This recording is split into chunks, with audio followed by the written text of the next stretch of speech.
Welcome to the Real News Network. I'm Paul Jay in Washington.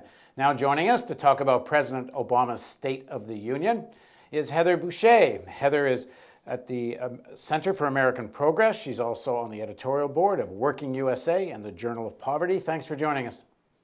Thank you. It's a pleasure to be here. So give us what did you like? What didn't you like about this speech? Well, what I liked was that he, in terms of the economics, he started off by talking about U.S. manufacturing and the successes that we've seen in terms of how I think in his words, we took a chance on American workers and invested in the auto companies, and that's turned out to be quite a success. It was really great to see him highlighting that example and what America can do when we put our minds to it and we try to create jobs and make sure that industries thrive here in the United States. So that seemed like a really fantastic place to start the speech. It was also good to hear him talk about the importance of addressing inequality. There were a couple of points during the speech where he talked about making sure that everybody had a fair shot, making sure that everybody pays their fair share of taxes. And that certainly was an encouraging sign that he's going to continue on a theme that he'd been talking about for the past couple of months, that inequality has a pernicious and negative impact on the U.S. economy. It's not just something that is bad for American families, but it's also something that really has a profound effect on our economy and is really dragging our economy down. So Right. I think those were some of the highlights. Now, are you not a bit concerned that the model of what happened in the auto industry, which, I mean, one of the reasons the auto industry has come back is because there's been such a lowering of workers' wages. New workers are making about 14 bucks an hour, something like half what they used to be, a much smaller workforce. And it's been happening across the country with these two-tier contracts where new workers are making so much less. I mean, if American exports and the rebound or recreating of American manufacturing is going to be based on lower American wages, I'm not sure that's a model people should be so happy about. Well, I think that's an excellent point and certainly something to keep in mind. The fact that there are these two-tiered wage structures is a real problem, especially for those new workers who are subject to those lower wages. To the extent to which they're not able to work their way up, or the extent to which they aren't contracts that happen in the future aren't able to address that. But I think the reality is that we saw a decline in manufacturing for quite some time prior to this Great Recession and during the Great Recession, and seeing that come back really is important, not just for those workers in those plants. Well, that is of critical importance. It's also important to make sure that we have a manufacturing sector here in the United States, and you have those sort of those clusters of different suppliers and folks working together in regions of the country that create the vitality that creates a U.S. manufacturing sector. I agree with you that keeping an eye on those salaries and making sure that those two-tier structures are the best that workers can get. But I do think it is important to keep our eyes on the prize that we do need a U.S. manufacturing here in America. Because one of the pieces of legislation unions were pushing for, and I know your center was pushing for, was this EFCA, the Employee Free Choice Act, which no one hears a word of anymore, which was supposed to make it easier for unions to organize unorganized workers, which in theory would have raised wages instead of lowering them and dealt with something on the demand side. I mean, I don't think it'd be a great model to switch places with China. America can become the cheap labor exporters of the world. Maybe China starts consuming American products. Well, I think we have quite a ways to go before we get to that, but I mean, certainly on both fronts.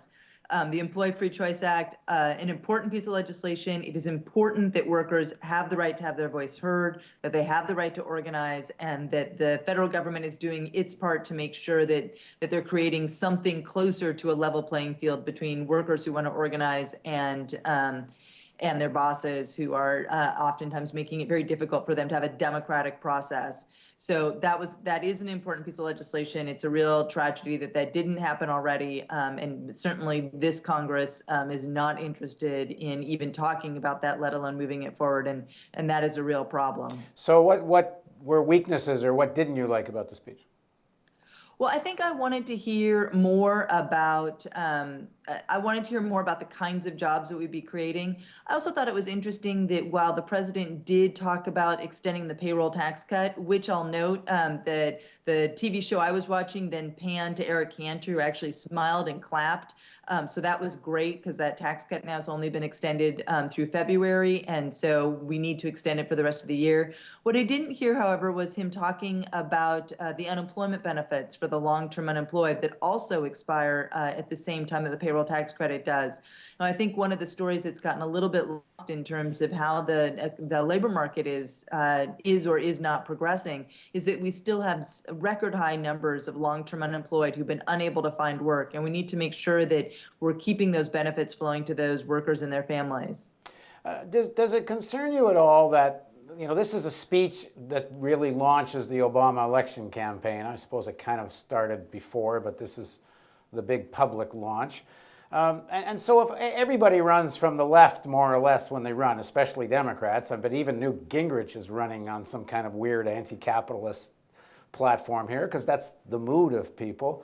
But in terms of what actually would likely get implemented after assuming President Obama is reelected, is there any reason to think it isn't kind of be more of the same, unless you start to actually see that he's really rallying people to really fight for something more bold? But I didn't get that tonight. Well, elections matter, and we are at a moment in American history where you have this Democratic president who is talking about inequality in a way that we have not seen people talk about it in recent decades. We've seen this rise in inequality, since the late 1970s. We've seen a lot of politicians come and say, well, that's just fine for America, and we just need to give those rich people tax cuts, and then that growth will trickle down to the rest of us. And what we know now is not only did that not happen, but that is part of what laid the foundations for the economic crisis that we are still struggling to work ourselves out of. I think it is fantastic that he's talking about that. Will that lead to the kinds of policy change that will actually address the inequality and the pernicious impact that it's having on our economy? I think that remains to be seen, but you can't move forward unless if you don't start talking about it. And I think that you hit the nail on the head there when what matters is what the American people say. Are they going to send to Washington the kind of Congress that is going to be so difficult and so challenging and is going to not focus on job creation, but is going to manufacture crises in terms of bringing the economy to the brink over the debt ceiling debacle last summer and things of that nature? Or are they going to come together and try to implement policies to actually create good jobs here in the United States? So, a lot of it depends on what folks do, but having a president who's actually talking about inequality and its impact, I think is a step in the right direction. He seems so wedded that the jobs program, all the solutions have to be private sector solutions, market solutions. He was very clear that on healthcare, he says we didn't have a government insurance, we had a market solution. But economists I'm talking to, everybody seems to think if you're really going to have any serious drop in unemployment, there needs to be a direct public jobs program, and he's always been against it. It's not a new position.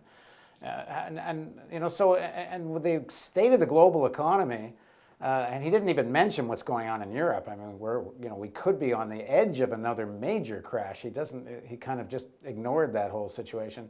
It seemed a little unrealistic, this whole thing. It's just more about how to position himself in the elections.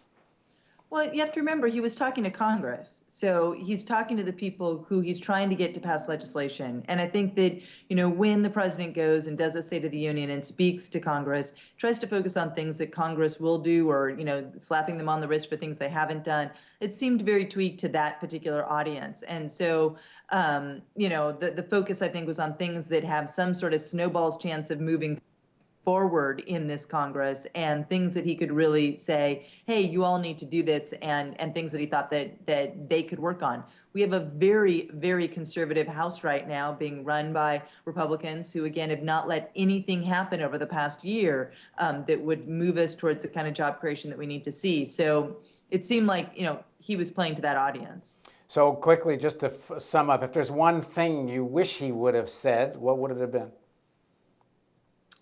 Well, I mean, again, I'm going to come back to my point that I started with, which is that I was really quite pleased to see him talk first and foremost about U.S. manufacturing and green energy issues. He did say some things on that I'm less in favor of, but I do think that that's a great place to start. If we want to fix the U.S. economy, refocusing to say that manufacturing matters and producing stuff here in the United States matters was a really important place to start. So I really did like that bit of it. All right, well, thanks very much for joining us. Thank you. And thank you for joining us on the Real News Network.